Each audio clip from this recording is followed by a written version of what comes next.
A mania do brasileiro de se automedicar já é bem conhecida de todos, mas quando o problema é uma dor de cabeça, os números aumentam. Segundo a pesquisa da Academia Brasileira de Neurologia, 81% das pessoas que sofrem com dores de cabeça se automedicam.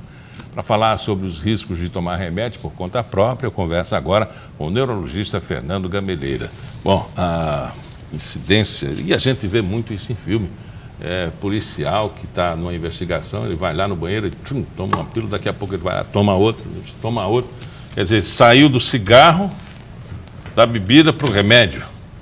É verdade. Isso denota, entre outras coisas, a má qualidade do atendimento médico e, sobretudo, a sua oferta insuficiente. E aí as pessoas lançam mão da automedicação. Nesse sentido, é importante dizer que os analgésicos comuns que são vendidos indiscriminadamente nas farmácias, eles são remédios com um potencial grande de produzir dependência. Então, não são remédios assim tão inofensivos como a gente pensa a princípio. Tem efeito cumulativo? Sim. O principal efeito cumulativo dele é ir perdendo progressivamente a potência.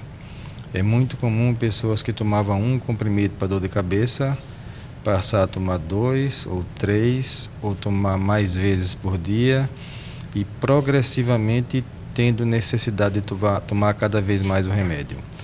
Em seguida, esses analgésicos, eles vão surtindo uma necessidade da pessoa de tomar eles, mesmo sem que esteja com muita dor de cabeça.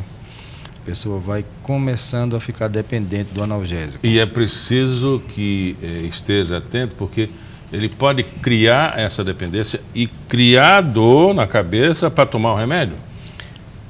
Numa terceira fase, o próprio analgésico provoca dor. É a fase pior, quer dizer, você está dependente do analgésico, você toma ele mesmo estando sem dor ou estando com pouca dor, e ao invés de ele melhorar a dor, ele piora a dor. É quase que o efeito do café. Tem muita gente que diz, se eu não tomar café eu fico com dor de cabeça, se eu não tomar café eu não passo o dia feliz, se eu não tomar café...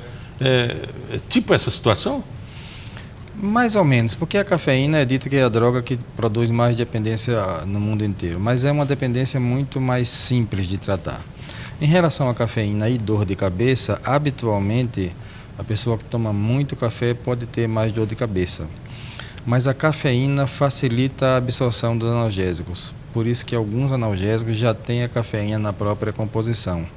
Então é um mecanismo meio dúbio, bom no sentido, ruim no outro. E, doutor, e também pode estar escondendo um problema, não é? Você, estou com dor de cabeça hoje, tomo analgésico, melhorei, ótimo. Dia seguinte de novo, semana seguinte de novo. Você tem aquela enxaqueca, toma analgésico, fiquei bom. E isso aí vai, com o passar do tempo, você... A gente disse, não vou procurar um médico, eu tomo um remedinho ali barato e estou bom. É verdade, mas essa não é epidemiologicamente a maior preocupação, embora seja real. Quando a pessoa tem uma dor de cabeça crônica, e a dor de cabeça crônica mais frequente é a enxaqueca, ela já conhece quando é enxaqueca, mesmo que ela não saiba descrever. E ela nota quando essa dor de cabeça muda de padrão. Então, o perigo da dor de cabeça está quando ela muda de padrão. Era de um jeito e passa a ficar, por exemplo, mais forte ou mais frequente. Vamos falar das duas? A dor de cabeça comum e a enxaqueca? Qual é a diferença? A enxaqueca é a dor de cabeça mais comum que existe. A grande separação é entre uma dor de cabeça que é a própria doença, como é o caso da enxaqueca, e quando a dor de cabeça é sinal de uma outra doença, e é aí que a gente se preocupa. Quando a dor de cabeça sinaliza, por exemplo, um aneurisma cerebral ou um tumor cerebral. Mas, como eu falei, essa distinção habitualmente não é difícil, embora por vezes ela fica tão incorporada à vida da pessoa que ela pode passar despercebida. Mas a principal característica dessas dores provocadas por uma alteração subjacente no cérebro é que elas são dores habitualmente diferentes da dor que a pessoa tinha anteriormente. Ou então, uma pessoa que não tem dor de cabeça habitualmente, como eu, por exemplo, que raramente tenho dor de cabeça, se eu começar a ter dor de cabeça diariamente. Então, se acontecer isso comigo ou com uma pessoa que tem esse perfil que eu tenho, é um sinal de acender a luz vermelha, porque pode estar ali um tumor cerebral, ou um aneurisma cerebral, ou mesmo uma encefalite, e aí precisa ser melhor investigado. O problema principal da enxaqueca pela prevalência que ela tem, porque é muito alta essa prevalência. Em torno de 15% das mulheres, por exemplo, têm enxaqueca. E, na maioria das vezes, o tratamento é inadequado. Ele é feito com analgésicos em doses crescentes. Quando a pessoa tem enxaqueca acima de 3 dias por mês, em média, já é o momento de iniciar o tratamento preventivo para a enxaqueca. E esse tratamento preventivo, curiosamente, é feito com drogas que não são analgésicos. Podem ser antidepressivos, podem ser remédios para hipertensão arterial, remédios para epilepsia, etc. E esses remédios que a gente tem um pouco mais de medo de tomar, como por exemplo remédios para epilepsia ou para depressão, esses remédios não provocam dependência, diferentemente do analgésico que a gente vê com tanta simplicidade. Tem paciente que desafia o médico, né? O cidadão chega com problema financeiro, com separação, com um filho que teve qualquer tipo de problema, que perdeu o emprego, ou político, que a federal bateu na porta, enfim. Esse tipo de paciente dificulta muito o diagnóstico, né? E aí você vai selecionando, o médico pede ajuda a outros profissionais, como psicólogos, até mesmo psiquiatras, para poder fazer um diagnóstico e acertar em cheio naquele problema?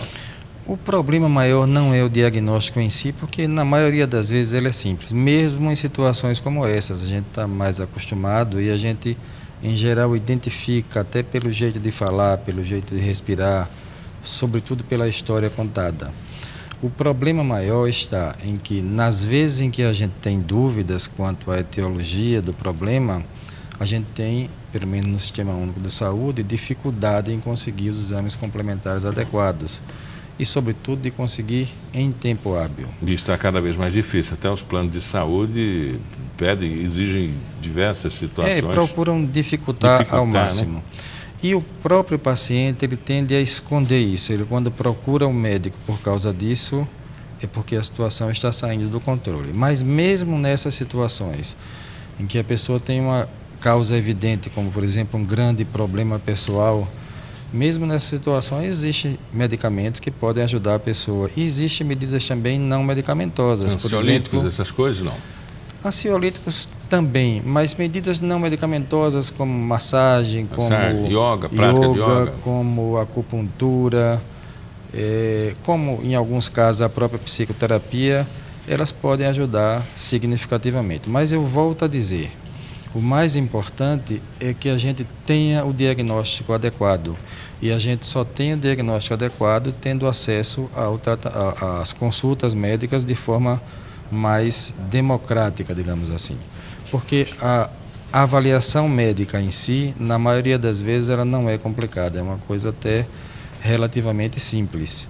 Mas, uma vez que o diagnóstico esteja feito, aí vem o outro lado da moeda, porque o primeiro lado é a automedicação, sobretudo exagerada mesmo em remédios que são liberados para venda nos balcões de farmácia. Porque tem gente que vai uma vez no médico e passa a vida inteira tomando aquele medicamento que passou há 20 anos atrás. Não, o médico passou para mim.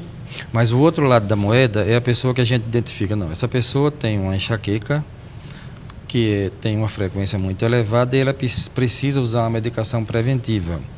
Essa medicação preventiva, em geral, a gente usa por um período entre 6 meses e 2 anos ou até um pouco mais.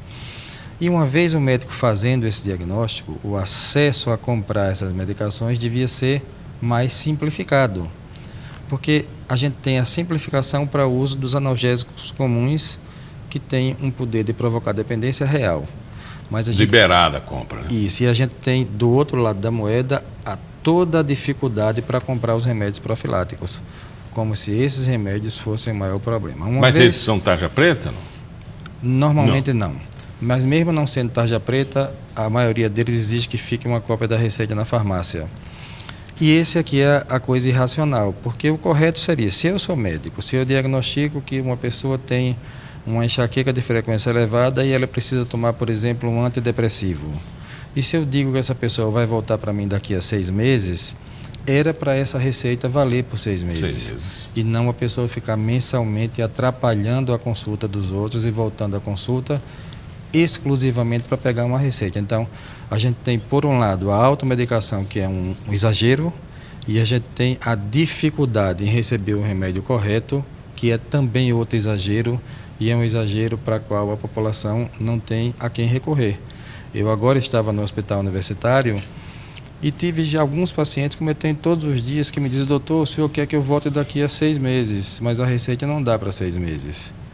E eu não posso dar a receita sem examinar o paciente. Então ele vai ficar ou sem o remédio, ou ele vai procurar um posto de saúde para pedir ao médico para atendê-lo exclusivamente para fazer a receita. E vai tomar a vez de uma outra pessoa que precisava. E os nossos idiotas que dirigem a Política Nacional de Saúde, sobretudo do Ministério da Saúde, fazem isso como se isso fosse uma banalidade. Mas eles estão dificultando muito o atendimento médico à população. E pessoas que têm um aneurisma cerebral poderão morrer por causa disso. E a etiologia não é o aneurisma, a etiologia é a burocracia do Ministério da Saúde. Conversamos com Fernando Gameleira, neurologista. Obrigado pela entrevista. Obrigado. O Pronatec, Programa Nacional de Acesso ao Ensino Médio e ao Emprego, forma a primeira turma do Brasil com participação de mulheres transexuais, travestis e lésbicas. A oportunidade surgiu a partir da parceria entre o IFAL e a ONG Provida, que acolhe o público LGBT. Fabíola e Isadora são transexuais e estão concluindo o curso de pinturas de obras imobiliárias oferecido pelo Pronatec. A turma delas é a primeira de Alagoas, que integrou mulheres trans em uma turma convencional. O curso de formação profissional é realizado no IFAL do Benedito Bentes e tem 220 horas de aulas práticas e teóricas. A turma foi organizada em uma parceria entre o programa Mulheres 1000 e a ONG LGBT Provida. É um programa que oportuniza a melhoria não somente na questão de qualificação profissional das nossas meninas, mas principalmente na melhoria de qualidade de vida, de oportunização de emprego, de melhoria de renda. Então, nós queremos realmente tirar essas mulheres de uma situação de vulnerabilidade e mostrar que elas são capazes de serem inseridas com qualidade efetivamente no mercado de trabalho. Fabíola é coordenadora da ONG Provida e antes de fazer o curso trabalhava como cabeleireira. Ela diz que nunca havia pintado uma parede na vida, mas viu nas aulas de pintura imobiliária a oportunidade de ampliar seus conhecimentos. Foi um curso importantíssimo, né? Eu estava mais de 10 anos fora da sala de aula e voltei, refleti novamente, vou voltar a estudar, terminar meus estudos, meu 2º grau. E foi um incentivo a voltar a estudar. Isadora já tinha um pouco mais de experiência no ramo da pintura do que Fabíola, já que algumas vezes pintou a própria casa. Mas agora, com um curso, ela diz que virou uma profissional. Eu sempre fui uma pessoa determinada, né? E dona